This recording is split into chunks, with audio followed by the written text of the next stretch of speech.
My name is Emberlyn. I used to be afraid of Mondays, not because I was lazy, but because every Monday I watched my husband walk out the door with tired eyes and an empty smile. I packed his lunch, kissed his hand, and hoped nothing would go wrong again. He worked for a big supply company in Los Angeles. It was a cold place. No one smiled there. He never talked about his job. But his face told me enough. Caleb was not lazy. He was not weak. He worked harder than anyone I knew. But no matter how hard he tried, nothing changed. We had just enough money for bills, food, and gas. There were no extras, no new shoes, no dinner nights out. Sometimes I found coins in old bags and felt like I found treasure. Life was tight, but we stayed quiet. I stayed home with the kids. I cleaned, cooked, and tried to keep the house warm with love. But every time I saw Caleb come home late, with sore feet and heavy shoulders, I felt my heart crack a little more. I wanted to fix things, but I didn't know how. Until one day everything broke at once. Every morning, Caleb woke up early and took the train to work. He sat near the window and looked outside. His thoughts were heavy. He never said much about work, but I knew it was not easy. At work, no one respected him. His boss shouted at him in meetings. He said bad things like, "You're slow," and "Don't mess up." No one said "good job" or "thank you." Some people laughed. Caleb kept quiet. He needed the job. We needed the money. He did not have friends at work. He ate lunch alone, just a sandwich, just water, just silence. Some nights he came home late. His back hurt. His feet were sore. His shoes had small holes. Still, he said nothing. He tried to be strong. I held his hand and made tea. I told him, "You are doing your best." He smiled a little and said, "I hope so." Then one day, it all changed. He made a mistake at work. It was only one number in a file. It was small. It could be fixed. But his boss didn't care. He called Caleb to the office. He shouted again, but this time it was different. He said, "You're fired." Just like that. No second chance. No warning. Just pack your things. That day, my husband lost everything. He picked up his bag and left. No one said goodbye. No one helped. Outside, it was raining. He didn't have an umbrella. His jacket was thin. He walked to the train with wet shoes and a heavy heart. The city felt loud. The world felt cold. I remember that day very well. I was washing dishes when the door opened. I saw his face. I knew. He looked broken. He looked tired. He looked lost. I said nothing at first. I just walked to him and held his hand. He sat down slowly on the couch. The kids were asleep. The house was quiet. Only our hearts were loud. Then he told me everything, every word, every detail. I listened. I didn't cry. I didn't panic. I looked at him and said, "We'll be okay." I didn't know how, but I had to believe. For him. For us. He said, "I failed." I said, "No. They failed to see you." He looked at me. I smiled through my worry. I kissed his forehead and said, "Now it's our time." That night, we didn't sleep.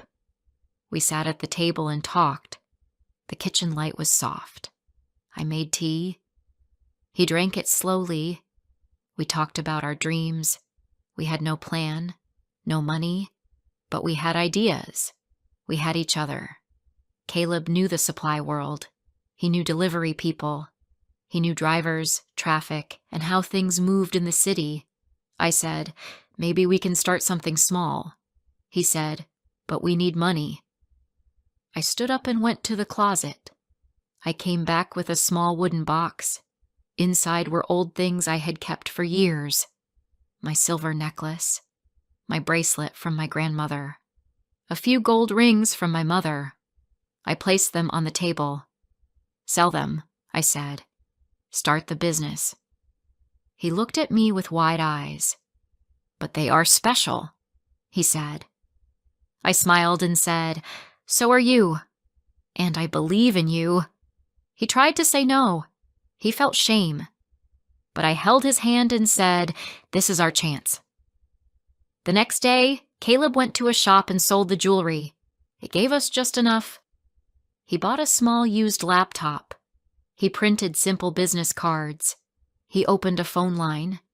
He rented a small desk in a shared office near downtown. The name of our business was simple: Fast Track Couriers. He said the name while smiling for the first time in days. "We will move things fast. On track," he said. I said, "We will move our life forward too." The office was tiny. One desk, one chair, one window. The table shook when he typed. But it was ours. It was a start. He called old contacts. He sent emails. He waited. Most people didn't reply. Some forgot his name. But one man remembered. That man gave us our first delivery job. It was small, only a few boxes to pick up and drop off. Caleb borrowed a friend's car. He packed the order himself. He drove across the city and delivered it with care. The client was happy. The next day, that same client told another, then another. Soon we had 3 small orders a week. I helped too. I picked up phone calls. I made lists. I sent thank you notes. I packed snacks for Caleb before he left for deliveries. Some days no calls came. No work. Just silence. I saw Caleb sit in the chair staring at the wall. I walked in, placed coffee in front of him, kissed his cheek and said, "Keep going." That became my daily line. Soft words, strong words. And he moved again. Week by week, job by job, things grew. We saved every dollar. We bought a better chair. We printed better cards. Caleb smiled more. I slept better. The kids still shared a room, but they had shoes without holes now. We still cooked rice and beans, but the plates were full. One night, we were counting coins after dinner. We had paid rent, bills, and still had some left. Caleb looked at me and smiled. "Look how far we came," he said. I smiled too. My eyes were wet. I didn't feel tired in that moment. I felt proud. We were not rich, not yet, but we were stronger. We had hope. And this was just the beginning. Before I share the rest of my story, I need to know, where are you listening from? Knowing someone hears me, understands me, gives me strength. The name Fast Track Couriers started to spread, slowly, quietly. One happy client told a friend. That friend told another. We were not famous. We were not fast like big companies, but we were careful. We were honest. We called people back. We said thank you and sorry when needed. We showed up. That mattered. Caleb worked all day. He drove around Los Angeles in an old car. The air conditioner was broken. The seatbelt was stuck. Sometimes the car did not start, but he didn't complain. He just kept going. I answered the phone at home. I made notes and helped with the invoices. At night, we sat at the table and checked every order.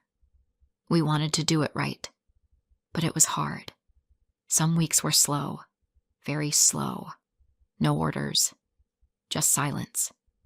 We waited near the phone like it was a lifeline. I saw Caleb lose hope sometimes. He would sit still for hours, his hands flat on the table, no smile, no words. I didn't know how to fix it, so I just sat beside him. I held his hand. I said, "Let's wait one more day." Then one day, something happened. A big company called. They needed help with same-day deliveries. It was not forever, just a few weeks. But they were in trouble and needed a small team that worked fast. They said, "We heard you're reliable." My heart beat fast. Caleb was not home.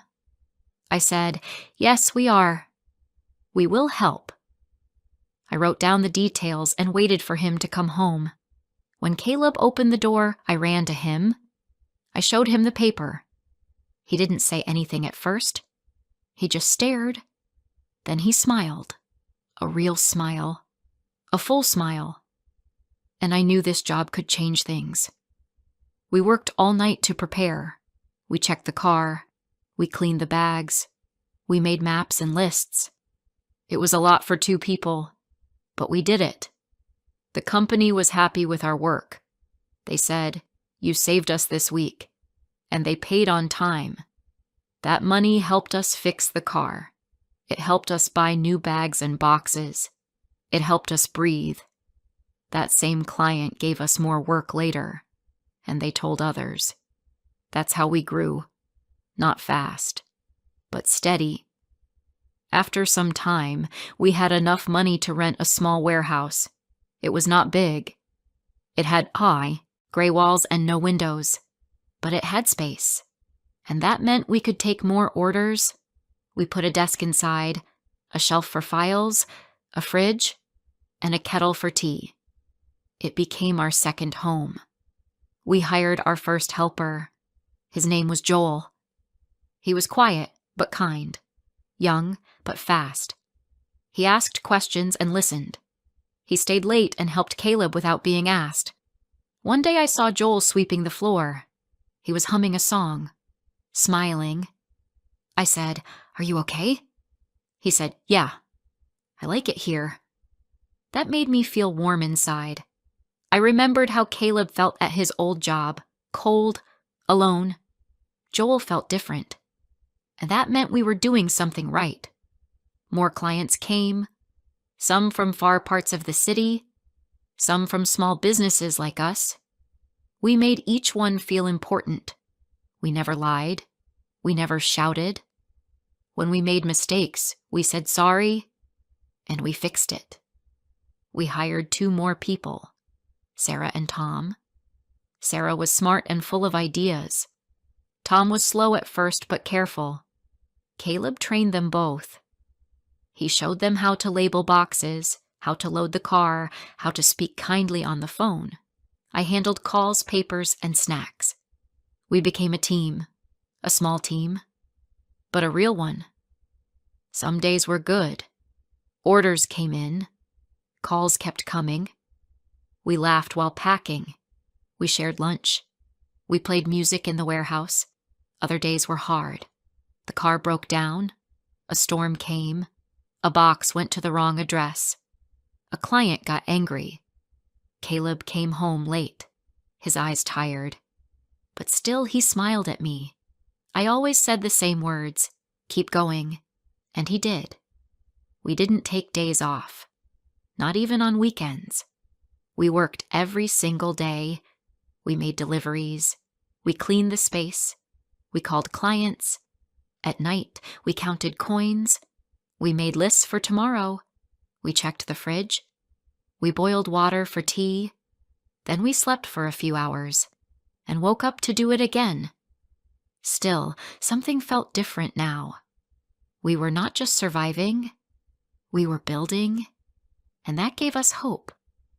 One evening, something strange happened. Caleb was checking emails at the warehouse. I was sweeping the floor. The kids were home with my sister. The warehouse was quiet. Then Caleb called me. His face looked pale. His hand was shaking. I asked, "What is it?" He turned the laptop and showed me an email. It was from a name he knew. It was Mr. Dawson, his old boss, the one who fired him, the one who shouted at him in meetings, the one who called him useless. I felt cold inside. The email was short. Just a few lines. "We heard about fast-track couriers. We may need help. Our numbers are bad. Things are not going well. Can we talk?"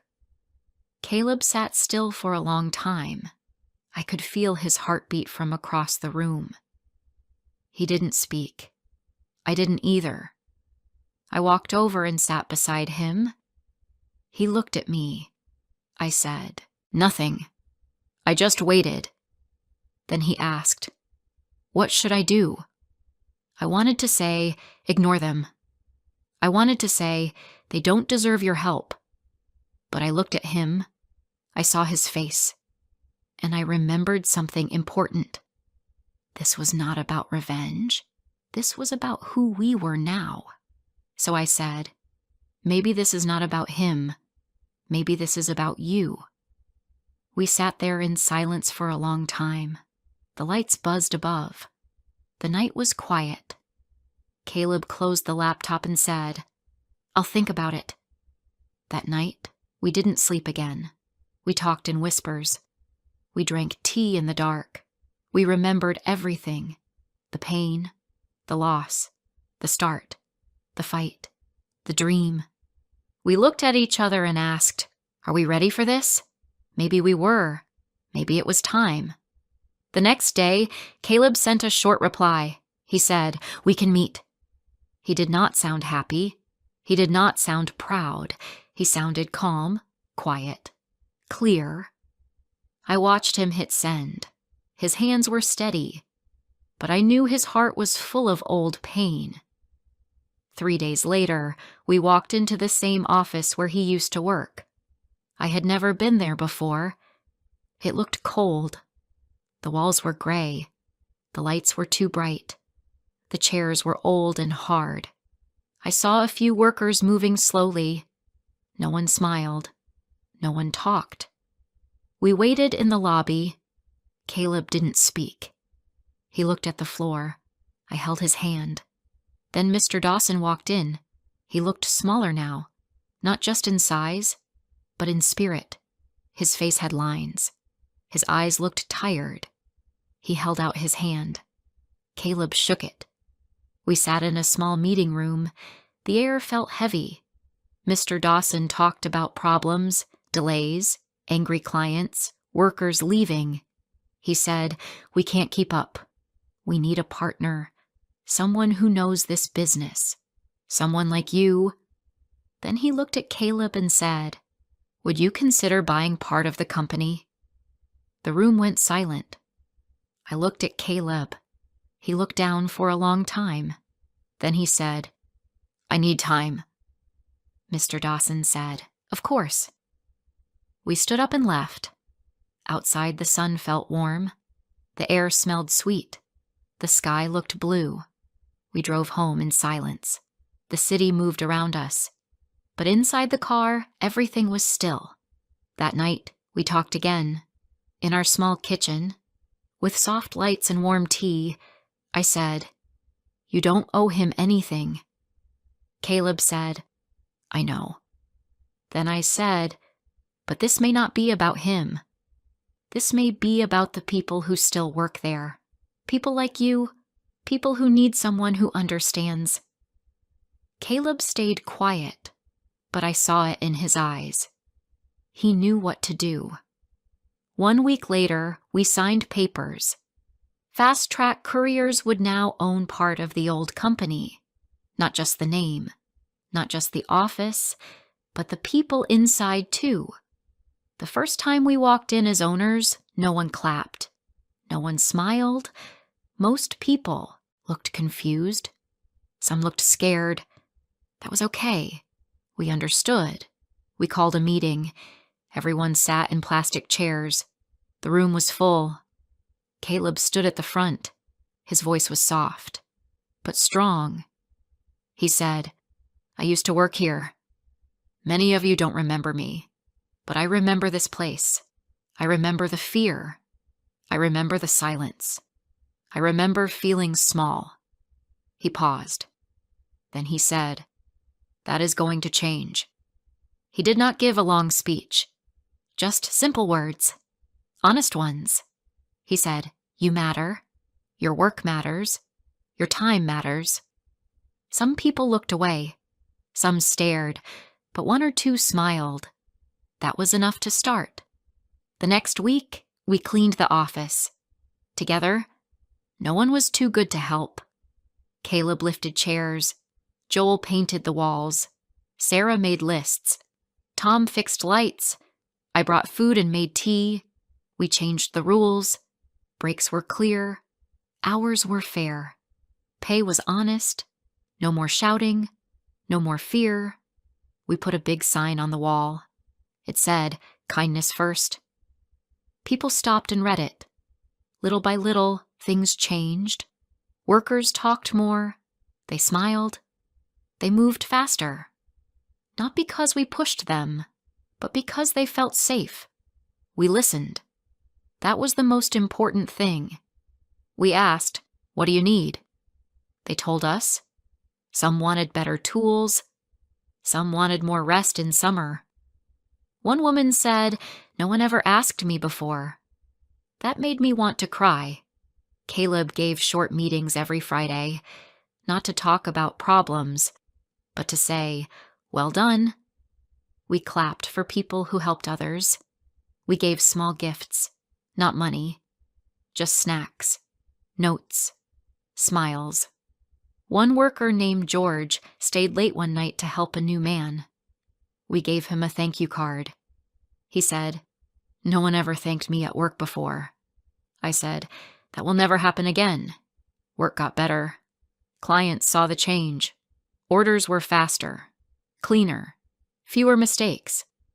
We didn't spend money on ads. Our work spoke for us. Caleb said, "Respect is the best ad." One day, a school group came to visit. They wanted to learn about couriers and business. We showed them the office, the drivers, the warehouse. A small boy raised his hand and asked Caleb, "Were you always the boss?" Caleb smiled and said, "No. I used to clean the floors." The boy blinked. "Then how did you become the boss?" Caleb said, "By never giving up. By choosing respect." The boy nodded. He drew a picture of Caleb. It showed a man with a big smile standing next to a building with a heart on it. Under the drawing, he wrote one word, "Hero." We put that picture on the wall near the office door. It reminded us why we started. At home, life changed too. We painted the kids' room, bought them new coats. We ate together every night. We laughed more.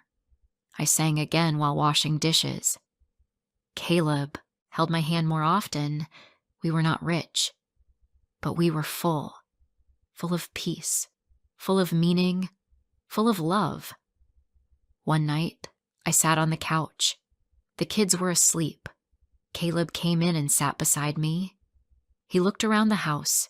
He said, "Do you remember that first night, when I lost my job?" I nodded. I remembered everything. He smiled and said, "You believed in me." When I didn't believe in myself, I leaned my head on his shoulder. I said, "We believed in each other." That's what saved us. Outside, the street was quiet. The lights were soft. The world was still. But inside, my heart was full, and we were just getting started. We all go through hard times, but stories like this can help us feel seen. Thank you for watching, and come back for more real moments.